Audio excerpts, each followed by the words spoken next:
Unang Kronika, Kabanatang 5, talatang 1 hanggang 2. Babasahin ko ito para sa atin. Unang Kronika, Kabanata 5, talata 1. Ngayon, ang mga anak ni Ruben na panganay ni Israel, sapagkat siya ang panganay, ngunit dahil dinungisan niya ang higaan ng kanyang ama, ang kanyang karapatan sa pagkapanganay ay ibinigay sa mga anak ni Jose, na anak ni Israel. Kaya nga, hindi siya nakatala sa genealogy. Ayon sa karapatan ng pagkapanganay, bagamat nanaig si Huda laban sa kanyang mga kapatid at sa kanya nagmula ang pinuno, ang karapatan ng pagkapanganay ay kay Jose at ito ang salita ng Diyos. Amen. Tipan ng tanglaw.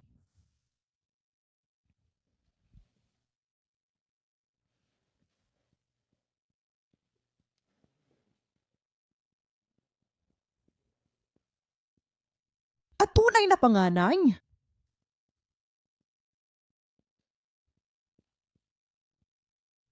Ang tipan ng tanglaw ay isa sa pinakamahalagang tipan sa Biblia dahil ito talaga ang tipan na nagpapakita ng detalyado kung paano itatatag ang kaharian ng Diyos.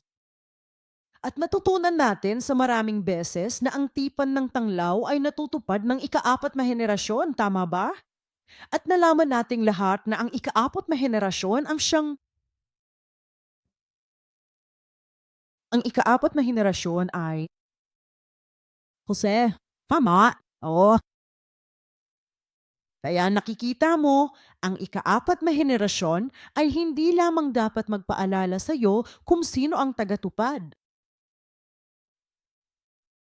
Kapag lumitaw ang ikaapat na henerasyon, ibig sabihin, alam namin na malapit nang matupad ang tipan ng tanglaw, tama ba? Dahil sabi ng Diyos, sa ikaapat na henerasyon, babalik ka rito. Kano? Kaya para sa atin, sa ikaapat na henerasyon, babalik tayo sa ating espiritual na kanan. Kaya ang ikaapat na henerasyon ay dapat tumunog sa iyong isipan, hindi lamang kung sino, kundi pati na rin kung kailan. Kapag lumitaw ang ikaapat na henerasyon, nangangahulugan ito na ang katuparan ay malapit na. Amen? Kaya napakahalagang maunawaan natin kung sino ang ikaapat na henerasyong ito. Ang ikaapat na henerasyon ay si Jose, gaya ng alam natin. Pero gaya ng makikita mo, hindi ko ginamit ang pangalang ito. Ginamit ko ang salitang ito, ang panganay. Gusto kong makita kung sino ang nakikita o kinikilala ng Diyos bilang kanyang panganay ngayon. Si Jose, bagamat siya ay tagatupad ng tipang ito ng tanglaw, sa kabalintunaan, lamatay siya sa Ehipto, ngunit hindi siya nakapunta sa kanan. At yan ay parang ang huling talapa sa Genesis, ang buong aklat. Kaya para sa amin, tatak tiningnan namin ito sa mata ng tao, medyo nadidismaya kami. Wala itong saysay. Kaya si Jose ang magdadala sa lahat ng mga Israelita papunta sa Kanaan na tumutukoy sa espiritual na Kanaan, ang langit. Para sa amin, ang talagang interesante ay noong namatay siya. Maaari sana niyang hilingin sa lahat ng tao na ilibing muna siya sa kanan. Nakita na natin ito, di ba? Ngunit sa halip ay pinili niyang manatili sa piling ng kanyang mga kababayan.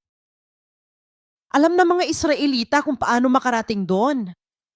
Nang mamatay ang ama ni Jose na si Jacob, dahil si Jose pa rin ang punong ministro ng Ehipto, nagkaroon ng malaking prosesyon ng libing.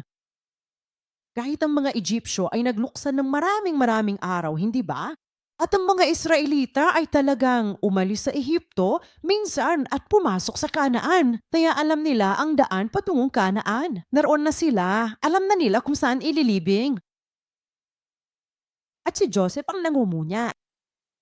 Kaya nang mamatay siya, maaari sanang hiniling ni Jose sa kanyang mga kababayan na ilibing ako sa Canaan, tulad ng ginawa ng aking ama. Dalangin ko na tunay nating maunawaan ang puso ni Jose nang ipahayag niya sa katapusan ng Genesis 50, bagamat ako'y mamamatay, ang tipa ng Diyos ay totoo. Kahit mamatay ako at ako ang ikaapat na henerasyon, ako ang dapat na maging tagatupad. Ngunit huwag kang mag-alala dahil tutuparin ng Diyos ang kanyang pangako. Darating siya sa iyo at kukunin ka mula sa lupaing ito at dadalhin ka sa lupang ipinangako sa ating mga ninuno. Ang sandaling ito ay napakahalaga, napakamakahulugan. Kaya pinili ng Diyos ang tagpong ito ng kanyang buong buhay ni Jose upang mailarawan sa kabanata ng pananampalataya sa mga Ebreyo, Kabanata 11. Bakit napakahalaga ng kamatayan sa Diyos? Bakit ito naging matagumpay at hindi isang kabiguan? Dahil ang pinili ni Joseph, kahit na siya ay namatay, kahit sa kanyang kamatayan, pinili niyang manatili sa piling ng kanyang mga tao. Kaya nung mamatay si Jose, at dahil sa kanyang huling habilin at testamento, lahat ng mga Israelita ay papasok sa parehong buhay na pananampalataya na taglay ni Jose. At kung paanong si Jose ang pangangay na iyon ang ikaapat na henerasyon dahil kumapit sila sa parehong pangakong sinabi ni Jose sa kanila sa pamamagitan ng kapangyarihang ito ng tipan, sila rin ay tumalon at pumasok kay Jose. Kaya sila rin ang naging panganay. Kita mo, kung sino ang nagbibigay ng mensahe ng tipan sa atin ay napakahalaga. Kaya naman, dahil dito, nang inabas siya ng Diyos sa Ehipto, ipinahayad niya kay Paraon, "Tama, palayain mo ang Israel. Sila ang panganay ko." Dahil kanino naging panganay ang lahat ng Israelita? Dahil ang nag-iisang lalaking ito, si Jose, at ang kanyang pananampalataya, maging ang kamatayan, ay hindi siya mapipigilan sa paniniwala sa tipan ng Diyos. Sino ang hinuhulaan nito?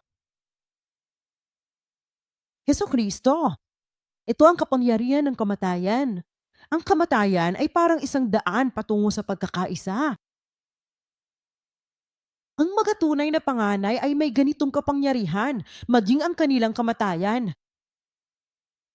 Kahit pa pwede siyang kutayin ni Satanas doon mismo, di ba? Hindi nila alam kung ano talaga ang nangyayari nung sila ay namatay.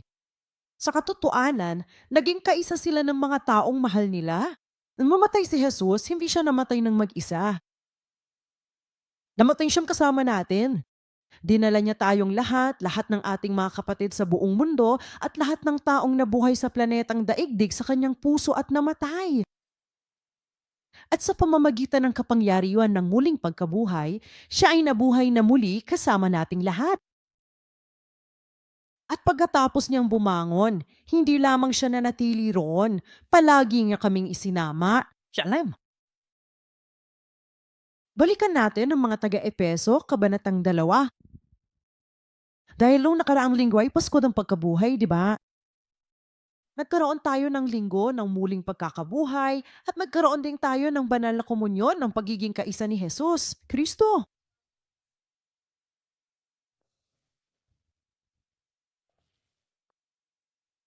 Kaya sa mga taga-Epeso, Kabanata 2,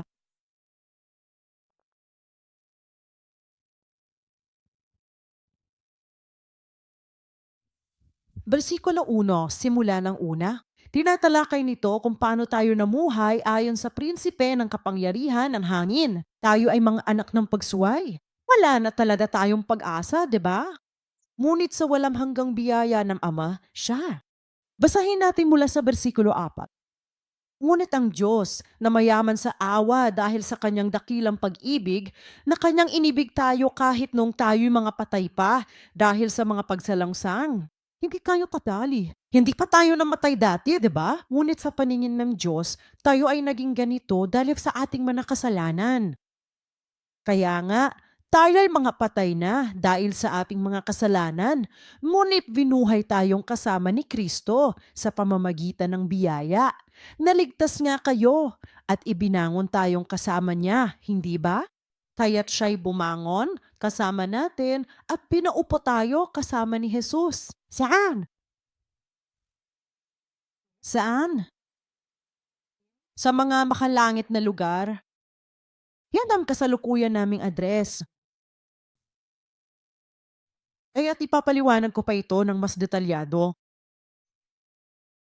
Kaya rito, si Jose ay naging kaisa ng mga Israelita. Ngayon, namatay siya noong 1806 BC. Inilagay siya sa kabaong.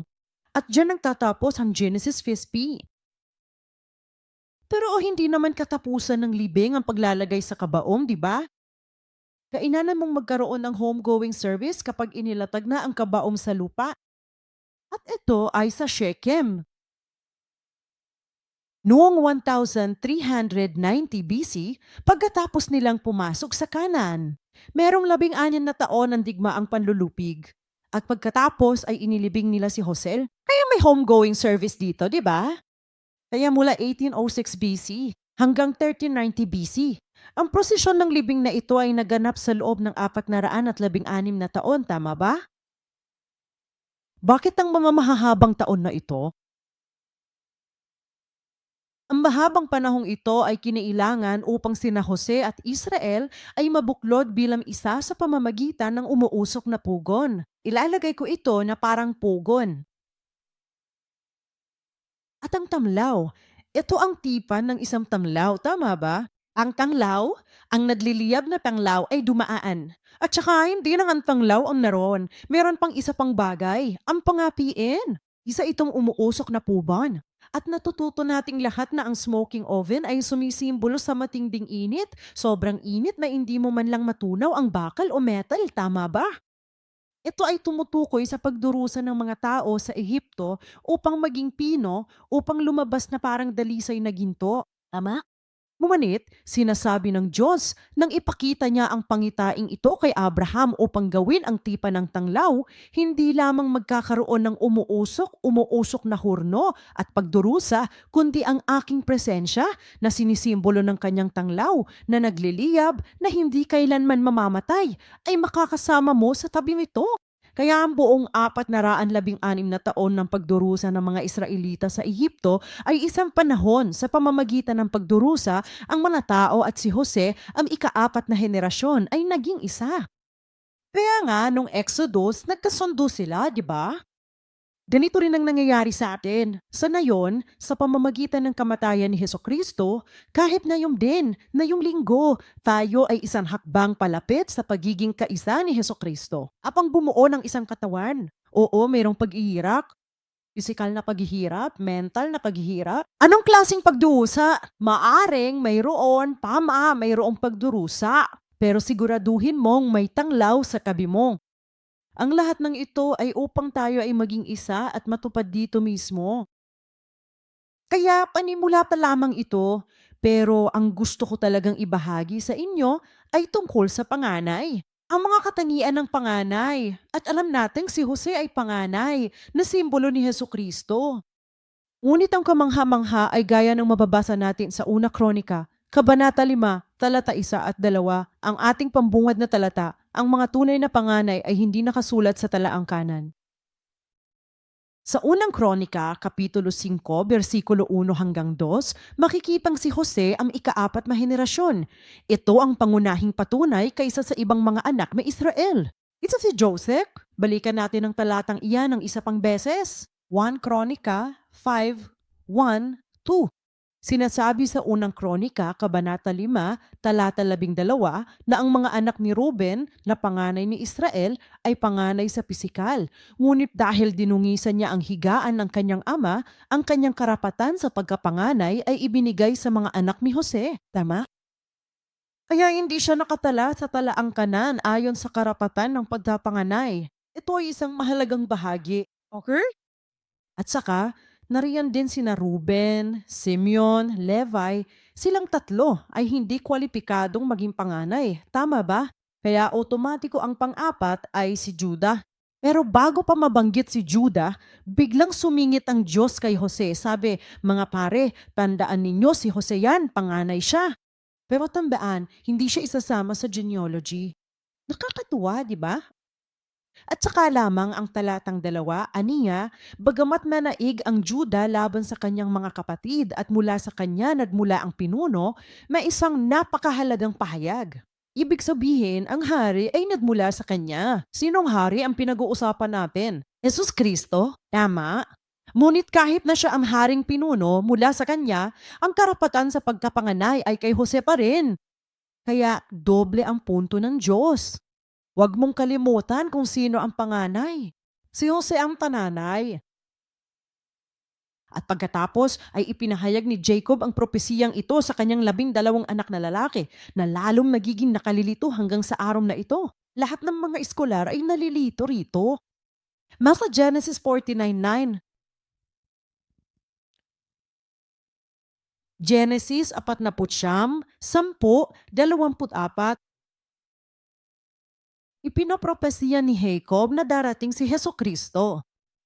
Siya ay nagmula sa tribo ni Juda. Tama? Alam nating lahat yan. Pero galing din tayo sa ibang tribo. Kaya na nakakalito ito ng husto. Sinasabi sa Genesis 49:10 na ang setro ay hindi mahihiwalay kay Juda, ni ang tungkod ng pinuno sa pagitan ng kanyang mga paa. Ang setro ay paghahari dahil taning ang mga hari lamang ang may hawak ng mga setro. Tama? Kaya, pero hanggang kailan? Hanggang sa dumating si Shiloh. Sino si Shiloh? Kayo. Inem. Ang shalom ay siyang nagdadala ng kapayapaan. Okay, mukhang magkakaroon ng setro ang Juda, pero hanggang sa magtakda siya ng takdang panahon, hanggang sa dumating ang Shilo. Ngayon, tingnan mo, pumunta ka sa bersikulo 24, pakiusap. Sinasabi sa bersikulo 24 na yan ito ay para kay Jose. Okay, kaya tayo tinitingnan natin para kay Juda, okay? Mula kay Huda ay magmumula ang Shilo at kaya ang Mesiyas ay nagmumula sa kanyang tribo. Eh alam naman ng lahat yan, di ba? Ngunit ang nakakalilitong isa ay nasa talata 24, sinasabi nito, ngunit ang kanyang bangka, ang pana ni Jose ay nanatiling matatag at ang kanyang mga braso ay maliksi mula sa mga kamay ng makapangyarihan si Jacob. Mula roon ay naroon ang pastol, ang bato ng Israel. Ayathanas na ito, sinabi niya mula roon. Okay, may interpretasyon na naroon ito o mula sa kanya o tumutukoy ba ito sa isang lugar o tumutukoy sa isang tao, tumutukoy kay Jose, tumutukoy sa Diyos. Sinong tinutukoy nito? Pero sinasabi ng lahat, alam mo ba, siguro ang Diyos na makapangyarihang iyon. Kaya oo, mula sa Diyos manggagaling ang pastol at ang bato ng Israel. Sino ang isang tunay na pastol? Ito, Jesucristo. Juan, Kabanata 10, versikulo 14, sabi ni Jesus, ako ang mabuting pastol. Bakit? Sapagkat iniaalay ko ang aking buhay para sa aking mga tupa. At sino ang tunay na bato? Tunay na bato ng Israel. Si Jesus din. 1 Korinto, Kabanatang 10, versikulo 4. Nung naglalakbay ang mga Israelita sa ilang, may isang batong sumusunod sa kanila. Sabi sa talata, bigyan sila ng tubig para hindi sila mamatay. Tama ba? At ang batong iyon ay si Jesucristo. Kaya rito, nang basbasan ni Jacob si Jose, ibinibigay din niya ang mga basbas ng Mesiyas sa lipi ni Jose. Kaya ang mga tao ay parang, anong nangyayari? Hayaan mong iguhit ko ito no nangiga. Kaya si Abram ang tumanggap ng pipan ng tanglaw. Kaya naman, napakahaladang maging tagapagmana tayo, ang mga inapo ni Abraham, dahil ang pipang ito ay ginawa sa kanya at sa kanyang mga inapo. Kung hindi kayo mga inapo niya, walang kinalaman sa atin ang tipang ito. Hindi tayo makikibahagi sa kaharian ng Diyos. Sa madaling salita, mula kay Abraham ay mayroon tayong mga anak na sina Isaac at Jacob. Sa ngayon, maayos naman. Unang henerasyon, pangalawang henerasyon, ikatlong henerasyon. Ang ikaapat na henerasyon ang pinag-uusapan. Ngayon, mula sa ikaapat na henerasyon ay makikita natin ang Juda. Alam na alam nating lahat ito. Ganito mismo ang ipinapakita ng Mateo 1 genealogy at Jesus genealogy. Ngayon, mula sa Juda ay dumating si Jesus. Yan ang nabasa natin sa 49:10, di ba? Ngunit dito ay hinuhulaan ni Jacob na magkakaroon din ng Jose. Tama. At mula rin sa kanya manggagaling ang Mesiyas. Paano kaya ito nangyari? Tama. Kaya mula sa antatan? Oo, galing ito kay Abraham. Pareho silang pang-apat na henerasyon ni na Juda at Jose. At alam natin ito ng sigurado. Kung gayon, ano ito? Kung gayon, paano ito natutupad? Kaya tingnan natin ang ilan pang mga talata. Wala talaga si Jose sa talaang kanan, gaya nga nabasa natin kanina, tama ba? Inalis talaga siya sa talang kanan. Alam mo kung bakit, Mama? Sila. Okay, nasa Genesis 48:5 yan. Genesis 48:5. Ang nangyayari ay pumunta si Jacob sa Ehipto. Nakita niya ang dalawang anak na lalaki ni Jose na ipinanganak sa Ehipto. Sino sila? Ephraim at Manasseh. Tama. Kaya naman, dinalaw ng lolo ang mga apo at bigla na lang nang inangkin ang mga apo na parang sariling ng anak. Napakakaibang gawin iyon. Masahin natin to? Genesis 48. Uma.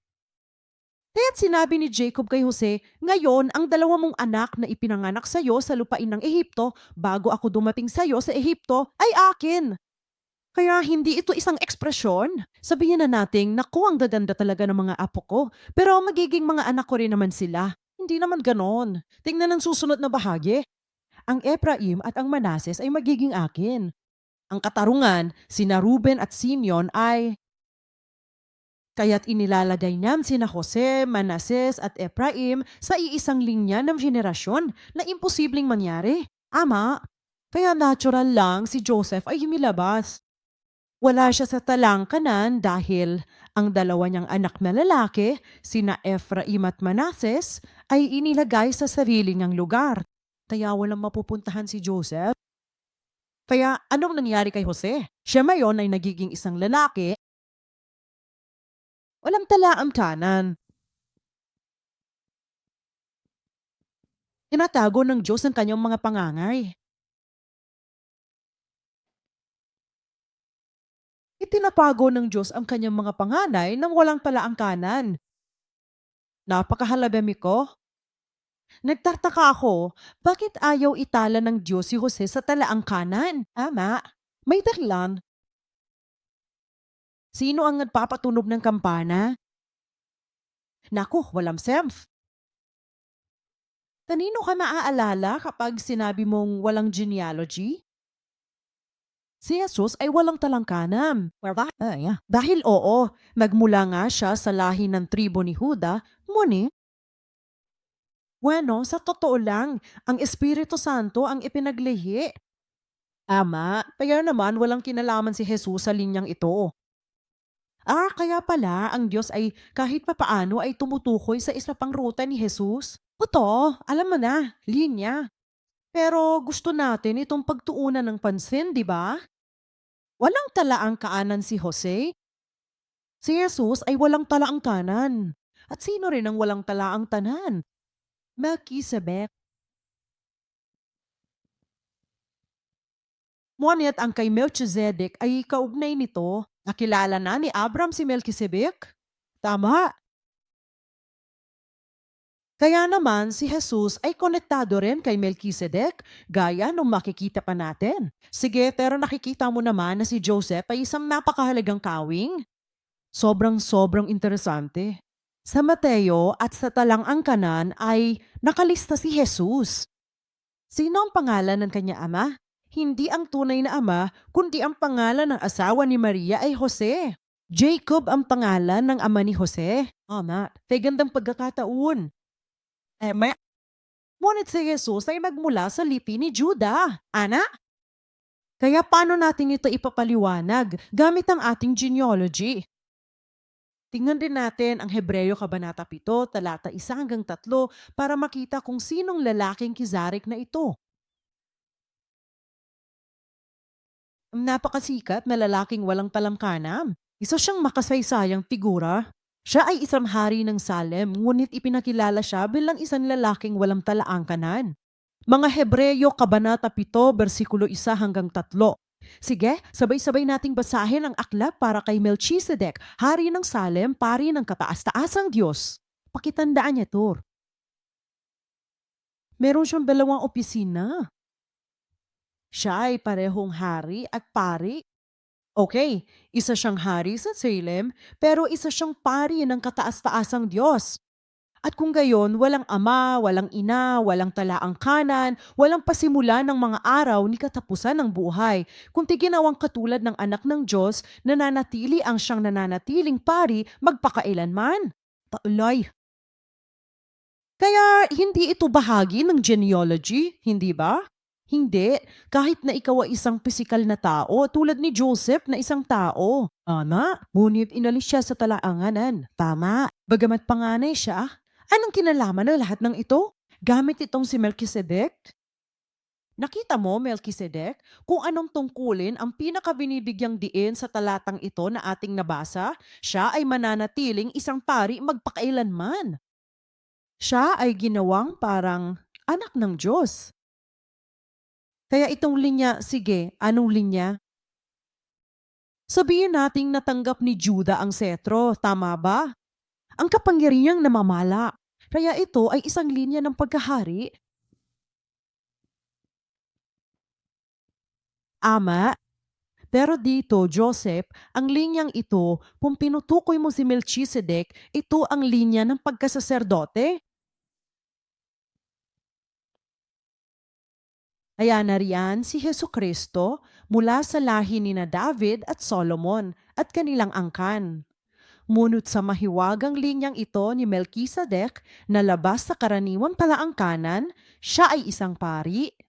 Ipinaliwanag ito ng Diyos sa Roma 1:3 hanggang 4. Paano ginampanan ni Jesus ang dalawang tungkulin ito? Hindi. Kaya kung pwede lang sana akong magdagdag ng isa pa, ipinapakita nito ang pagkatao ni Jesus. Diba? Baba, ang linya ng tao, ang linya ng nanglaman. Pero linya ito ng espiritual na linya, tama ba? Kaya ito ang kanyang kabanalan. At hinuhulaan ni Jose ang lahat ng ito na lubhang kamangha-mangha. Mga taga-Roma, Kabanata 1, versikulo 3 hanggang 4, tungkol sa kanyang anak, si Yesu Kristo na ating Panginoon, na ipinanganak sa binhi ni David ayon sa laman. Siya ay ipinanganak ayon sa lahi ni David na siyang lipi ni Huda. Tama? Pero iyan ay isang linyang ayon sa laman. Malinaw ang tawag dyan, di ba? At sa ikaapat na talata, mahalaga ito mula rito. At ipinahayag na anak ng Diyos na may kapangyarihan ayon sa espiritu ng kabanalan sa pamamagitan ng pagkabuhay na mag-uli ng mga patay. Okay, kaya si Jesus ay naparito sa parehong pagkatao at pagkadiyos. Pero ang sinasabi nito ay ganito, dumating si Jesus, iniwan ang kanyang trono mula sa itaas at bumaba sa lupa. Tama ba? At nabuhay para sa. Kaya ito ang sangkatauhan. Ito ay pagsisinungaling ayon sa naman. Dumating siya bilang isang tribo ni Juda, tama ba? At pagkatapos ay namuhay siya ng ganito sa loob ng 33 paan sa kanyang buhay.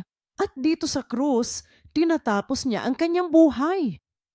Kaya parang dito na natatapos ang genealogy, di ba? Pero ibig sabihin ba nito ay tapos na ang lahat kay Hesukristo? Hindi galing ito. Ayon sa laman, namuhay si Jesus na ganito. At pagkatapos sa krus, siya ay ipinahayag bilang anak ng Diyos. At mula rito, ito ay ayon sa banal na espiritu ng kabanalan. Tama ba? Espiritu Santo. Kaya espiritu. Kaya ito ay kabanayan. Maaari natin itong tingnan ng ganito. Ibig kong sabihin, okay, hindi ibig sabihin nito na si Hesukristo ay hindi anak ng Diyos bago ang pagpapako sa cross. Tama ba? Kailangan mong linawin ito ng husto. Bumaba si Jesus bilang anak ng Diyos. Siya'y nasa trono sa langit kasama ang Ama. At sabi ni Ama, ipapadala kita. Kaya't sinabi ni Jesus, Amen, bumaba siya, di ba? Anak na siya ng Diyos nang siya ay bumaba. Kaya't siya ay palaging perpektong tao, perpektong Diyos hanggang sa pagpapako sa krus at muling pagkabuhay. Ipinahayag ni Jesus na siya ay anak ng Diyos. Ibig sabihin ay sinasabi ng Diyos, anak ko, anak ko, anak ko. Kami. Pero nang ialay ni Jesus ang kanyang buhay para sa ating lahat, parang sinabi niya, akin na ito, tunay na anak ko. Nakikita mo ba yon? Ipinahayag ng Diyos si Jesus bilang tunay kong anak dahil pinatunayan niya ang kanyang sarili. Basahin natin ang talatang iyan ng isang beses pa. Ito ay medyo mapanlinjam. Mga taga-Roma 1:3-4 tungkol sa kanyang anak si Hesukristo na ating Panginoon. Okay? May dalawang paraan. Sino ang ipinanganak sa binhi ni David ayon sa laman? Siya ay ipinanganak sa mundong ito ayon sa lahi ni Juda. Tama ba? At ipinahayag na anak ng Diyos na may kapangyarihan ayon sa Espiritu sa pamamagitan ng pagkabuhay na mag-uli ng mga patay.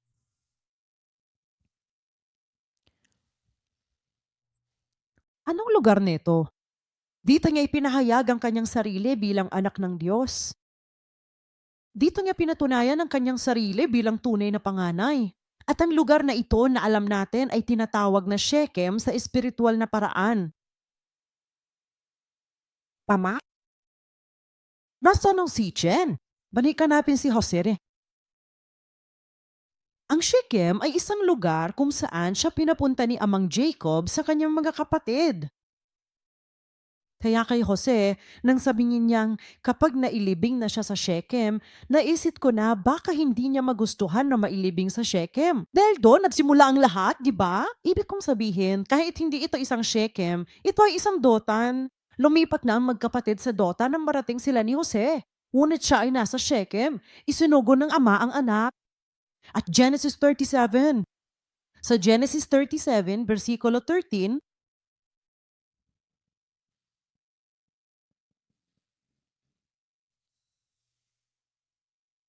kapag binabasa natin ito, habang iniisip si Hesukristo, nakakaiyak ang eksenang ito. Kabanata ng Genesis 37, talata 13. Sinabi ni Israel kay Jose, hindi ba nagpapastol ng kawan sa Sichem ang iyong mga kapatid? Halika, at ipapadala kita sa kanila.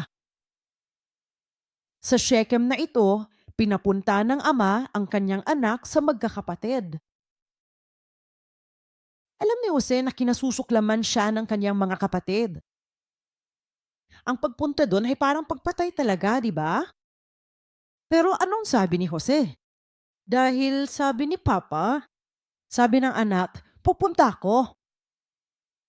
Totoo ngang ipinapaalala nito sa atin ang ginawa ni Jesucristo nung isinugo siya ng ama sa lupa, hindi ba?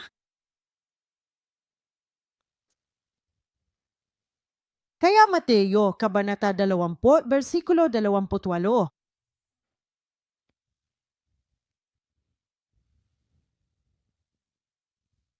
20:28, si Jesucristo rin ay isinugo hindi upang maglingkod bilang hari, kundi upang maglingkod, upang ialay ang kanyang buhay bilang pantubos para sa marami, di ba? Kaya ang tunay na pangangay ay nanangahulugang ginagawa muna natin ang kalooban ng ating Ama. Anong testamento ng Ama? Ano ang testamento ng Ama? Sa Shilo, isinusugo kita sa iyong mga kapatid.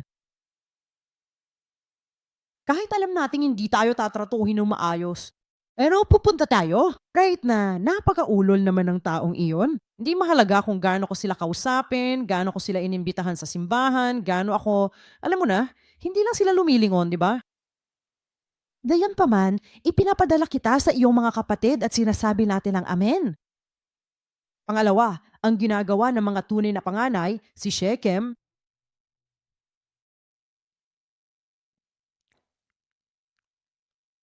tunay na panganay ang naglilingkod. Naglilingkod sila sa ama, di ba?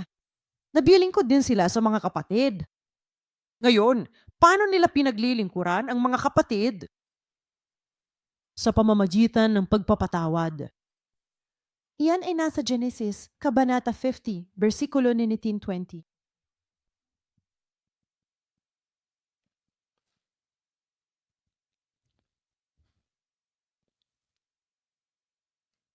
Paano ipinahayag ni Jesus ang kanyang sarili bilang anak ng Diyos? Bakit niya kailangan gawin ito? Alam namin kung bakit. Kaya magagawa rin natin ang pareho. Siya ang daan, di ba? Siya ang daan na dapat nating sundan. Okay, sinasabi sa Genesis 50, 19-20, ngunit sinabi ni Jose sa kanila, Huwag kayong matakot sapagkat ako ba ay nasa kalagayan ng Diyos. Ang eksena ay dahil namatay si Padre Jacob. Lahat ng 11 magkakapatid, parang sinabi nila, naku, patay na tayo. Maghihiganti si Joseph sa atin, di ba? At kaya pumunta sila at nagsabi, naku, patawarin mo kami. Alam mo, kami yung nagtapon sa iyo sa hukay. Sinubukan ka naming patayin. Ang buong bagay na sinabi ni Shechem na kasalanan naming lahat ikaw. Pero ano ang sabi ni Jose? Huwag kang matakot. Sinasabi niya, hindi ba ako nasa kalagayan ng Diyos? Ibig sabihin, hindi ako hahatulan, ang Diyos mismo ang tanging hahatol. Sa bersikulo 20, nagbalak kayo ng masama laban sa akin, pero ginamit ito ng Diyos sa mabuti. Kita mo, naunawaan ni Jose na ang layunin ng Diyos ay para sa kabutihan upang maisakatuparan ang kasalukuyang bunga, upang maligtas ang maraming tao. Kaya alam niya ang lahat ng paghihirap na ito. Sino ang higit na nadusa kaysa kay Jose? Alam mo, napakasama ng pagkakaakusa sa kanya. Para siyang isang alipin. Namuhay siyang alipin ng matagal, kahit maayos ang trabaho sa bahay. Nagkamali siya. Pinagbintaman na naman siya. Itinapon sa pitan, di ba? Pinagtaksilan ng mga taong ito sa kulungan. Ngunit paman, sinabi ni Jose na ang lahat ng iyon ay dahil sa huli ay nais ng Diyos na iligtas ang maraming tao. Kaya niya binaliktad ang lahat, pati na ang kasamaang balak mo laban sa akin. Naging mabuti naman siya, di ba? Ito ang paraan kung paano natin nalalampasan ang kasamaan gamit ang kabutihan. Ito ang talatang ito, katulad din ng sinabi ni Jesus sa Lucas, Kabanata 23, talata 34, sa mismong mga taong sumasaksak sa kanya upang patayin siya sa mga sandaling iyon. Ano ipinapanalangin ni Jesus? Ama, patawarin mo sila sapagkat hindi nila alam ang kanilang ginagawa. Ama, ang tunay na katangian ng panganay ay ang pagpapatawad. Kapag sinasabi nating naglilingkod tayo sa mga tao, hindi ang ibig nating sabihin, Hoy, kumusta? Gusto mo kape? Pagsilbihan kita? Hindi lang yon, di ba? Totoo. Ang paglilingkod sa ating mga kapatid ay pagpapatawad. Ganito ang nangyari sa Shechem. At ito ang naging daan, di ba? Ipinahayag ni Jesus ang kanyang sarili bilang anak ng Diyos dito at tayo ay namatay kasama niya. Kung paanong ang mga Israelita ay naging kaisa ni Jose. Tama. At mula rito, isang bago. Nagsisimula ang yugto. Kakapit ba tayo kay Jesus bago ang pagpapako sa krus o pagkatapos ng muling pagkabuhay? Aling Jesus ang pinanghahawakan mo ngayon? Bakit ninyo hinahanap ang buhay mula sa mga patay? Nasaan si Jesus na yan? Para lang matulungan tayong makakita ng malinaw. Okay, nasa kanang bahagi siya ng trono. Ano ang ginagawa? Nananalangin, namamagitan para sa atin, tama ba? Kaya kung tayo ay mamamatay ng magkasama, gaya ng nabasa natin sa mga taga-Efeso Kabanata 2, tayo ay muling nabuhay na kasama niya at pinaupuri niya tayo kasama niya sa mga makalangit na lugar. At ito mula rito hanggang rito ay pagkasaserdote. Dito mismo naging ganap na mataas na saserdote si Jesus. Ano ang ginagawa ng mga pari? Ara silang mga katulong. Naglilingkod sila sa Diyos at naglilingkod din sila sa mga tao. Inaako ng mga pari ang kasalanan ng tao, pinapasan ito at pumapasok sa santuaryo para magbayad sala, tama? Upang pagkasunduin ang Diyos at ang tao. Lahat ng 77 henerasyon ng mga punong pari ay namatay sa sarili nilang kasalanan. Ngunit si Jesu Kristo bilang ang perpektong mataas na saserdote. Bakit? Dahil hindi lamang siya ang mataas na saserdote, siya rin ang naging perpektong pantubos, perpektong handog. Siya mismo ang naging handog. Ama, ano ang kailangan mo? Kailangan natin ng 3 bagay para sa pagkasaserdote. Una, ang pari. Pangalawa, ang handog, ang kaloob. Pangatlo, ang lugar, ang templo. Si Jesus ay isang perpektong templo, hindi ba? Kaya't na-qualify niya ang tatroyo ko. Kaya't inialay niya ang lahat ng handog na kinakailangan para sa lahat ng ating mga kasalanan, minsanan at magpakailanman. Kaya ito ay tapos na. Ngayon nagsisimula ang bagong buhay. Natatapos lang namin magdiwang ng Pasko ng pagkabuhay noong nakaraang linggo. Kahapon, nangaral ang pastor namin at sabi niya, bakit galon? Ang aming simbahan, labis kaming nagdurusa at nananalangin tuwing panahon ng Kwaresma at humihinto sa pananalangin pagkatapos ng Pasko ng pagkabuhay. Dahil dumating ang Pentecostes, tama ba? Nang ang mga disipulo ay nagtipon at nanalangin na parang mga baliw. Tama, bakit ito ang dasal sa simbahan? Party ma, nakakalimutan natin ang esensya. Parang totoo naman yan. Ano ang mangyayari pagkatapos ng muling pagkabuhay? Tama, kailangan nating pumasok sa lugar na ito. Hesukristo, ano ang ginawa niya noong siya ay namatay sa krus? Pinunit niya ang kanyang laman upang punitin ang belo sa dalawa. Dinuksan ang daan patungo sa kabanal-banalan. Tama, kaya pagdaanan talaga natin ito sa pamamagitan ng talata. Mahusay na ipinaliwanag ito sa Hebreyo Kabanatang 5, talatang 7 hanggang 10. Bago maging pari. Pagkatapos maging pare, sige. Napakabastos na mga ekspresyon ko. Patawarin mo ako. Pero sige, para lang matulungan tayong maunawaan ang Hebreyo Kabanatang 5, versikulo 7 hanggang 10. Kaya naman si Jesus na noong mga araw ng laman, nang siya'y mag-alay ng mga panalangin at mga daing na may matinding iyak at luha doon sa may kapangyarihang magligtas sa kanya mula sa kamatayan, ay nasaktan dahil sa kanyang banal na takot. Bakit siya nanalangin ng gabi to? Para maging kaisa nating siya, di ba? Isa pataas, bigyan ng buhay ang ating lahat. At masaktan siya dahil sa kanyang takot sa Diyos. Versikulo 8, bagamat siya'y anak, natuto siya ng pagsunod sa pamamagitan ng mga bagay na kanyang piniis. Kaya kung tayo ay nagdurusa ngayon, lakasan natin ang ating loob at magpuri. Dahil ang pagdurusang iyon ay nagdudulot ng pagsunod sa atin. Kaya kung meron tayong pagsunod, ano ang mangyayari? Versikulo 10. At dahil naging perpekto, ang pagdurusa ay humahantong sa pagsunod. Ang pagsunod ay humahantong sa pagiging perpekto. At siyang naging may akda ng walang hanggang kaligtasan para sa lahat ng sumusunod sa kanya at tinawag ng Diyos na maging mataas na pari ayon sa orden ni Melkisedek. Kaya heto siya, umiiyak at sino ang nagmamakaawa para sa atin? Sa huli, pinili niyang ialay ang kanyang buhay para sa atin. Pana? At dahil sa paghihirap na ito, pagdurusa, umaabot ang pagdurusa sa sukdulan at mula roon, uugong. Sabi ng Diyos, ikaw ang aking anak. Ikaw ay pari ayon kay Melkisedek magpakailanman. Sa Hebreyo, Kabanata 5, sinasabing si Hesukristo ang ating mataas na saserdote habang buhay.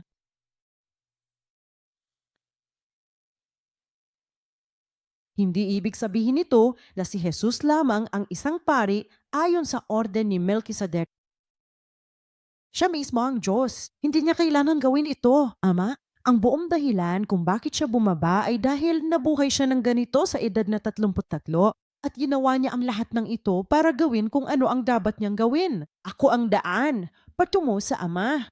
Kaya ipinapakita sa atin ni Hesukristo ang paraan upang sumunod sa Kanya, upang makalapit tayo sa Ama ngayon din. Kaya si Jesus lang ba ang sumusunod sa orden ni Melkisedek? Isusulat ko ito bilang MK. Huwag mong isipin na wala itong kinalaman sa iyo. Yan si Jesus. Ako yan, Ama.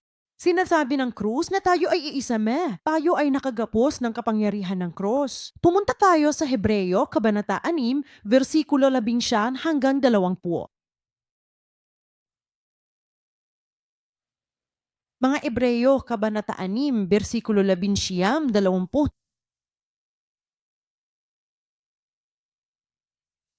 Ang pag-asang ito ang siyang angkla ng ating kaluluwa, isang buong tiyak at matatag. Okay? Alam mo, ang angkla ay ang bagay na pumipigil sa barko. At gaano man kalakas ang bagyo sa karagatan, ang angkla na ito ang magpapanatili sa bangka na ligtas na nakababa sa daungan. Tama? At dito sinasabi ng Diyos na meron tayong pag-asang ito. Ang pag-asa ay parang angkla. Sana'y may pag-asa tayong lahat. Baka hindi natin alam na may ganito tayong pag-asa hanggang mabasa ang talatang ito. Ano ba itong pag-asa na ito? Yan ang angkla ng ating kaluluwa. Basahin pa natin. Isang pag-asa na tiyak at matatag at siyang pumapasok sa loob ng tabing. Ama, saan ka pupunta kung papasok ka sa loob ng belo? Ang pinakabanal na lugar. Ama?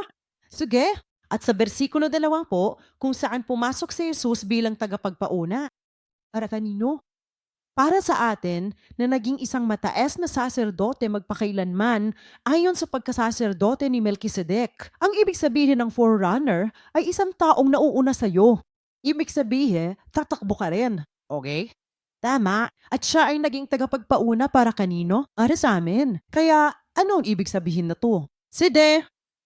Sabi ni Jesus, sige, huwag. Sige, happy plan. Happy plan. Ama, yan bing may kadena. Sabihing sinusundan mo ako. Papasok na ako. Sinusundan mo ako ng ganito. At sino ang nakahawak sa harap? Now, ang order ay taxi. Sa Griego, ang ibig sabihin nito ay linya o ranggo. Sige, ganoon niya. Sinusundan nito ang linya ni Melchizedek. Para kanino? Para sa amin. Kaya tingnan mo ang belo na ito na punit. Saan tayo pupunta ngayon? Ang pinakabanal na lugar. Ngunit mga kapatid, hindi ito ang pinakabanal na lugar. Sa nakikitang templong ito.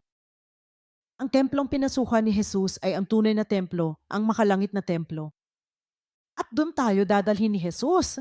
Iyan ang laging sinasabi ni Reverend Edmund Park tuwing oras ng sermon. Sabi niya, kung hindi kayo nalilinlang ang dyablo at satanas at palagi kayong nagagalit at nag-aalab, kung gayon ay sumasamba kayo sa tunay na langit na iyon. Bakit? Dahil nagawa na niya ito dati. Binuksan na niya ang daan. Pumasok siya roon. Uthe, para kanino? Para sa amin. Kaya basahin natin ang isa pa. Kaya bukas na. Kaya kailangan na nating pumasok. Iyan ay nasa Hebreo Kabanata 10, versikulo 11-20.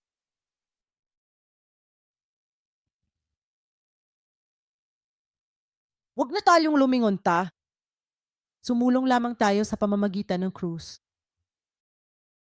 Hebreo 10:19-20.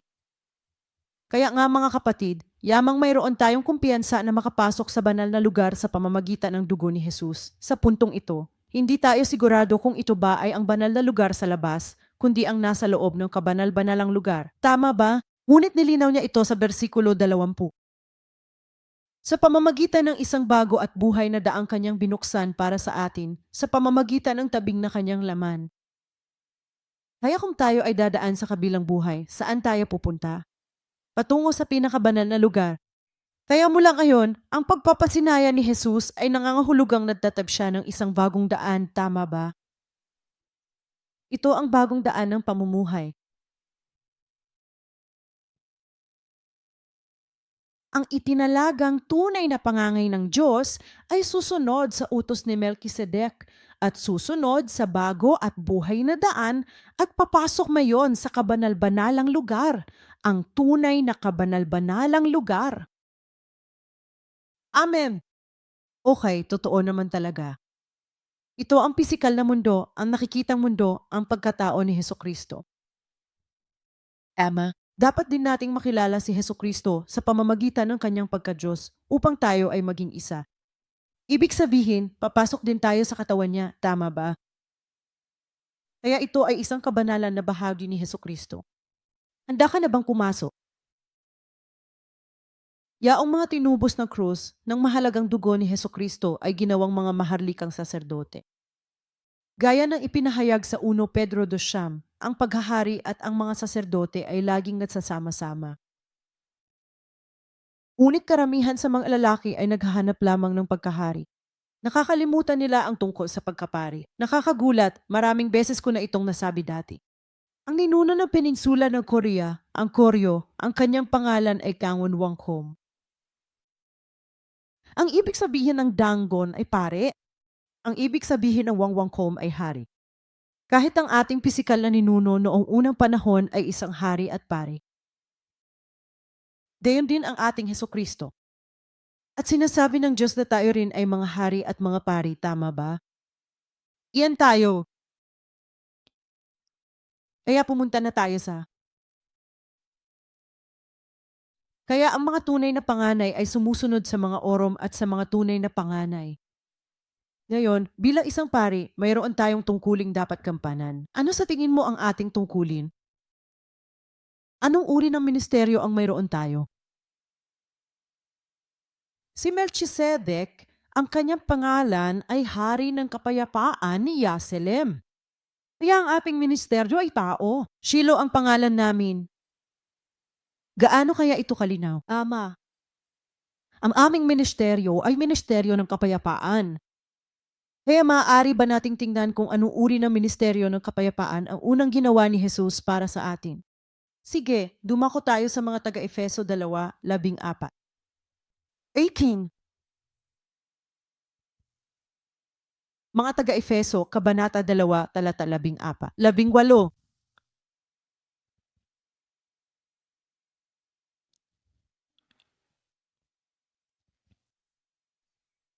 Mga taga-Efeso 2:14. Sapagkat siya mismo ang ating kapayapaan, na siyang nabuklod sa dalawang grupo at nagwasak sa mga harang ng pader na naghahati. Kaya ano ang ginagawa ng mga tagapamayapa? Dalawang grupong nahahati ang laging nagiging isa. Yan ang tahulugan ng kapayapaan sa ating Ama. At saan man magpunta ang tagapamayapa, ang mga pader na naghahati ay gumuguho. Mayroong malaking pader sa pagitan natin at ng Diyos at winasak ito ni Jesus para sa atin. Kaya't dalangin ko na saan man tayo magpunta, kahit na ang taong iyon ay tila napakasama sa ating paningin. Tayo kaya ang maggiba ng pader na iyon sa pagitan ng taong iyon at ng Diyos. Iyan ang aming ministeryo. At basahin natin. Versikulo 15. Sa pamamagitan ng pag-aalis sa kanyang laman ng alitan, na siyang kautusan ng mga utos na nakapaloob sa mga palatuntunan, upang siya mismo ay gawin ang dalawa na isang bagong tao, sa gayon ay itatag ang kapayapaan. Na ginagawa ang dalawa na isa ang paraan upang makagawa ng kapayapaan. 16. At baka magkasundo silang dalawa sa ilang katalan, isang katawan. Laging magkasama para kay Jesus. Versikulo 17. At siya'y naparito at nangaral ng kapayapaan sa inyong nangasa malayo at kapayapaan sa nangasa malapit. 18. Sapagkat sa pamamagitan niya ay kapwa tayo may daan sa gaano karaming espiritu. Iisang espiritu sa Ama. Ito ay isang ministeryo ng kapayapaan na isinagawa ni Jesus para sa atin at ipinagkatiwala sa atin.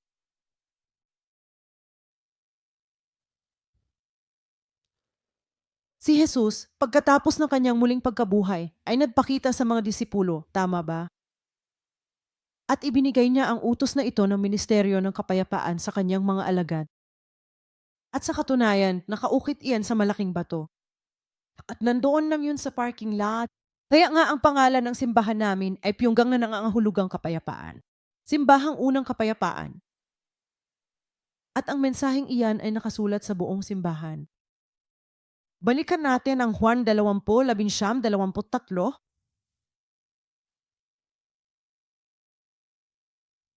Juan 20:19-23.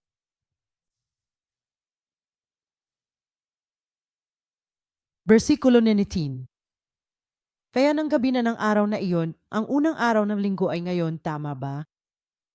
At nang ang mga pinto ay nakasara kung saan naroon ang mga alagad dahil sa takot sa mga Judiyo, ay dumating si Jesus at tumayo sa gitna nila at sinabi sa kanila, kapayapaan ang sumainyo. Kaya maraming tao ang nag-iisip na dahil natakot sila, binigyan sila ng Diyos ng kapayapaan para maging, alam mo na, ligtas sila at mas maganda ang pakiramdam. At kaya makikita mo ang versikulo 20. Pagkasabi nito, ipinakita ni Jesus ang kanyang mga kamay at tagiliran. Naghalak ang mga disipulo nang makita ang Panginoon. Sabi nila, Panginoon, bumalik ka na! Ngunit hindi na unawaan ng mga disipulo ang punto ng sabihin ni Jesus, sumainyo ang kapayapaan. Kaya sinabi niya itong muli sa versikulo 21. Kaya't muling sinabi sa kanila ni Jesus, kapayapaan ang sumainyo. At sa pagkakataong ito ay ipinaliwanag niya ang dahilan kung bakit pinagpala ang simbahang Pyongyangil ng utos na ito. Sumainyo ang kapayapaan. Susunod na talata. Kung paanong isinugo ako ng Ama, isinusugo ko rin kayo. Suriin natin siya.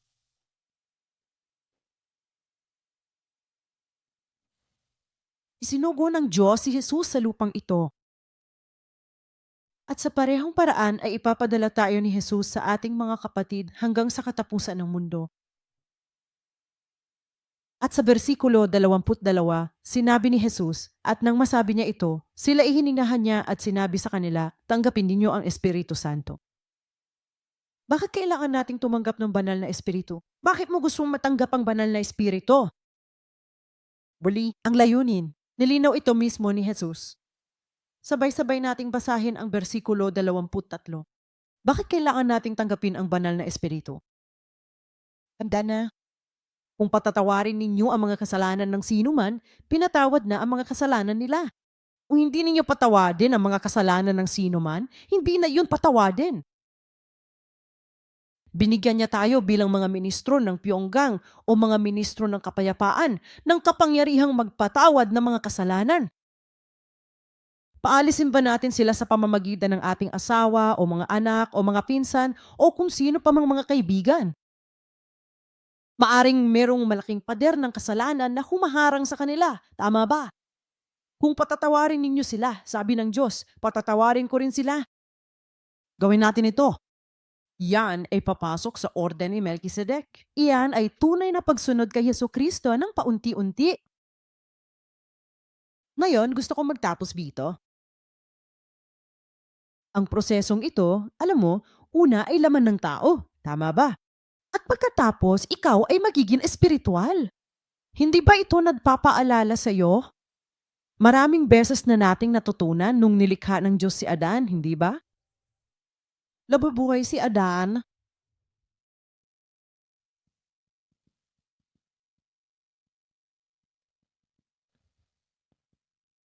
Tama, ang pagiging buhay ay nangangahulugang ikaw ay buhay. Buhay ka naman, ayos lang, di ba? Pero hindi mo maaring ibigay ang buhay mo sa iba para lang sa sarili mo.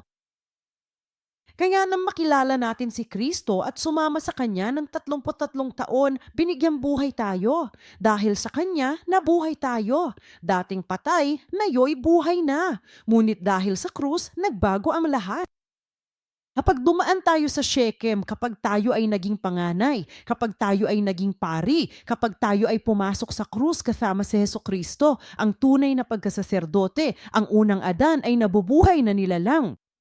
Ang huling Adan ay espiritum nagbibigay buhay. Sige, dumako tayo sa kabanata ng pagbabagong anyo. Unang Korinto, Kabanata 15, versikulo 49 hanggang 49. 45 hanggang 49. Gusto ko sanang pag-usapan ito dahil sa tarting ito. Magbabagong anyo. Paano ito nakakami?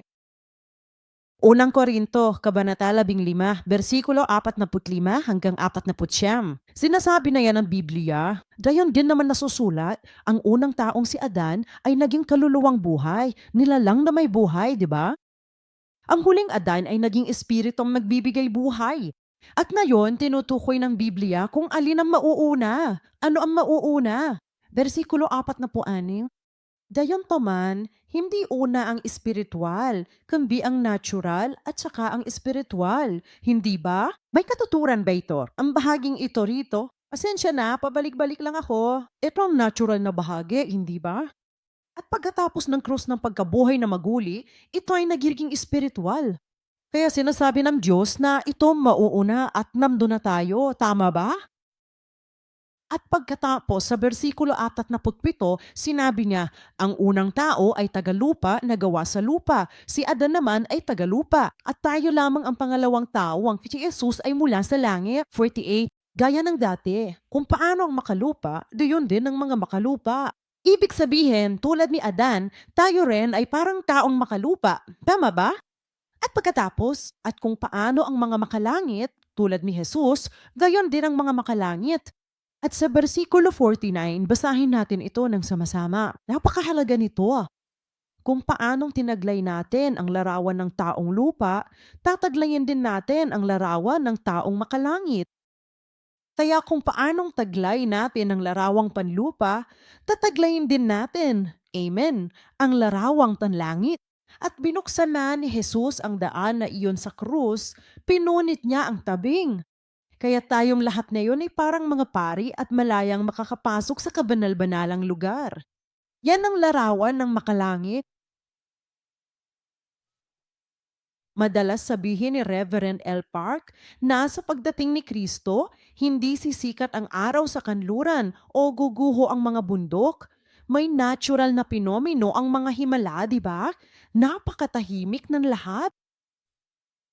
Ang malaking pagbabagong ito ay nagaganap sa atin. Sa panlabas na anyo, maaaring pareho lang ang hitsura nito. Matagal na ako, pati ikaw. Magkakamukha lang tayong lahat, pero sa loob natin ngayon, iba na tayo. At ang susunod na talata, di ba? Ang susunod ay ang pagbabagong anyo, talata 50, kanan. Ngayon, sinasabi ko ito mga kapatid, ang laman at dugo ay hindi maaaring magmana ng kaharian ng Diyos. Nakita na natin yan, di ba? Hindi rin namamana ng katiwalan ang kawalang katiwalan. Narito, sinasabi ko sa inyo ang isang hiwaga. Hindi tayong lahat ay matutulog, ngunit tayong lahat ay babaguhin sa isang sandali, sa isang kisap mata, sa huling pagtunog ng trompeta. Sapagkat tutunog ang trompeta at ang mga patay ay muling mabubuhay na walang kasiraan at tayo ay babaguhin. Amen. At gusto kong tandaan mo ang susunod na versikulo, 53. Sapagkat ang may kasiraan ay kinakailangan magbihis ng walang kasiraan at ang may kamatayan ay kinakailangan magbihis ng walang kamatayan. At talagang napigilan ako sa ekspresyong iyon. Bakit ginagamit ng Diyos ang pagbibihis na parang pagbibihis ng damit? Ibig sabihin, ang mortal na ito ay hindi magbabago, ngunit tayo ay magbibihis ng immortalidad na parang isang damit. Ang nasisira na ito ay hindi magbabago, ngunit isusuot natin ang hindi nasisira. Anong dapat isuot ng mga pare kapag pumapasok sila sa templo? Kung gusto kong magpa-opera, hindi ako pwedeng pumasok ng ganito. Kailangan ko pang magsuot ng scrub at pumunta sa operation room. Tama, ano ang kailangan gawin ng mga pari? Kailangan nilang isuot ang kasuotan ng mga pari. Ang linyang ito ang gagawa ng kanyang atake. Tayo ay inanyayahan upang maging maharlikang saserdote ng Diyos. Kailangan nating isuot ang kasuotan ng mga pari. At iyon ay keton. Ang salitang ketonet na ito ay unang lumitaw ng bihisan ng Diyos si Adan ng damit na balat sa pamamagitan ng pagbuhos ng dugo upang matakpan ang kanyang kahihiyan. Ang ketonet na ito ay ibinigay kay Jose dahil mas mahal siya ng kanyang ama kaysa sa lahat ng iba pang mga kapatid. Napakakulay na tunika, di ba? Keton rin yan. At ang keton na ito ay muling lumilitaw para sa mga pare at sa pahayag sa pinakadulo, nang bumaba ang bagong Jerusalem, siya ay nakadamit ng pinong at makintab na lino. Keton lang yan. Ang kasuotan ng mataas na saserdote ay may susi sa ating pagbabagong anyo. Ang kasuotan ng mataas na saserdote ay nagtataglay ng mensahe para sa atin na maging tunay na panganay na saserdote ng Diyos. Kaya sa susunod nating pagkikita, pag-uusapan natin ang tungkol sa kasuotan ng mataas na saserdote. Amen. Sige, magdasal tayo. Diyos Ama namin, sa pamamagitan nito, serbisyo ng pagsamba, una sa lahat, iniaalay namin sa iyo ang lahat ng papuri at pasasalamat sa pagtakip mo sa aming lahat ng kahihiyan. Itinuro mo sa amin na ang sinom na bautismuhan kay Kristo Jesus ay isinuot si Jesus. Nagpapasalamat kami sa palagi mong pagtatakip sa aming kahihiyan. At sa gayon ay makakapasok tayo ng may katapangan sa kabanal-banalang lugar. Kung paanong tinawag mo kami ngayon sa makalangit na imaheng ito. Dalangin namin na ang lahat ng miyembro ng Shiloh ay maging mapagpakumbaga, maamo at mapaglingkod tulad ni Jose o ng ating Panginoong Hesukristo. Gawin natin ang kalooban ng ating Ama sa pamamagitan ng pagsunod. Kapag sinabi mo sa amin na umalis, tulungan mo sana kaming magsabi ng amen at umalis. At kapag nahaharap kami sa aming mga kapatid, tulungan mo kaming huwag matakot. Tulungan mo kaming huwag matakot. Ngunit ipagkaloob mo sa amin ang pusong may kapatawaran na ipinakita ni Hesukristo sa krus. Ang isip, ang espiritu ay sumaaten upang mapatawad din natin ang lahat ng kasalanan ng ating mga kapatid. Upang tayong lahat ay maging isa sa iyo. Ama, nagpapasalamat kami sa iyo. Maraming paraan ng kulang sa lingkod upang maihatid ang magandang mensaheng ito. Ngunit Ama, dalangin namin na puspusin mo kami ng banal na espiritu.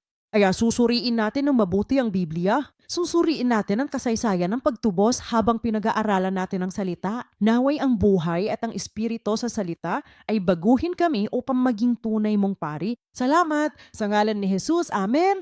Amen!